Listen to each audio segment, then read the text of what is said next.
Hey, what's up, y'all? Good afternoon. I don't know what time it is, but I know it's already afternoon. Yep, it is 12:06 at the afternoon. I'm on my way out. I'm going to the supermarket. I was supposed to do this yesterday, but I went to my doctor's appointment, and I got the vaccine right here, right there, and it made me nauseous and lightheaded and very sleepy. And it was raining yesterday, so that adds up to the, to the like parang what you call this, yung weather makes you feel drowsy and sleepy. So I went back home straight from the hospital.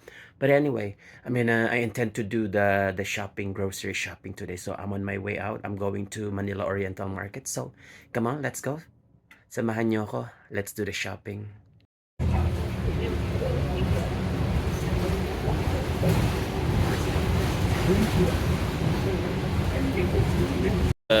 But since hindi pa ako kalalabas ko lang ng bus on my way to the supermarket, since hindi pa ako nagla-lunch, it's already almost 1. Ito, my choice, Taco Bell or KFC. We'll see kung anong magandang kainin. Ayan, naka-order na tayo. Taco Bell pinili ko instead of KFC. Meron akong chicken burrito at saka hard tacos right here.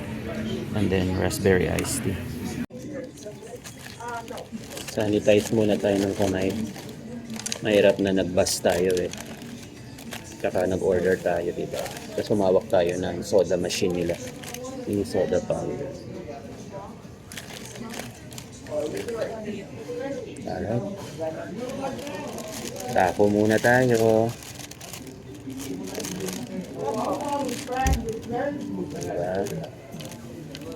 Tagal ko na rin hindi nagta-Taco Bell.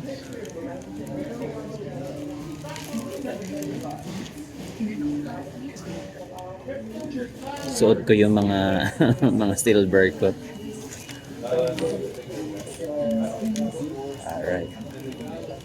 Mas gusto ko yung yung crunchy taco kaysa sa soft taco.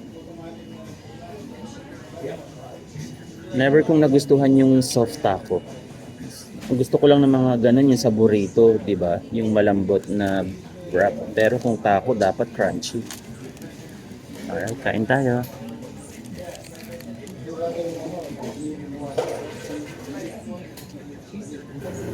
Mm, ang messy lang kumain ng taco eh, naglalaglagan yung mga cheese, yung mga ingredients na.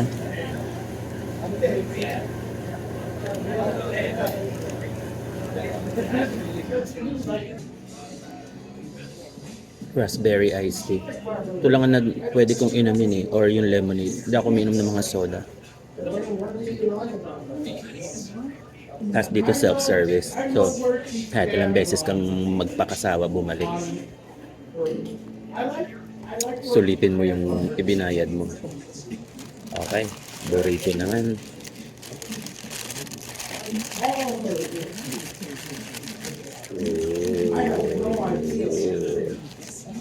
Yung bango. Para siyang pizza na calzones or yung isa pa, yung sa mga Italian na restaurant.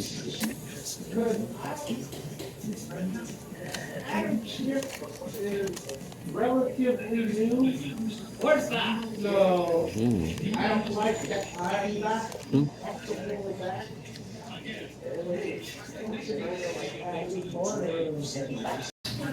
Grabe, ang lakas ng ulan sa labas. Ang lamig pa naman. Tapos maglalakad ako ng medyo malayo papunta sa supermarket. Ano ba to? Wrong timing naman tong ulan. Tignan nyo yun. Ayun oh.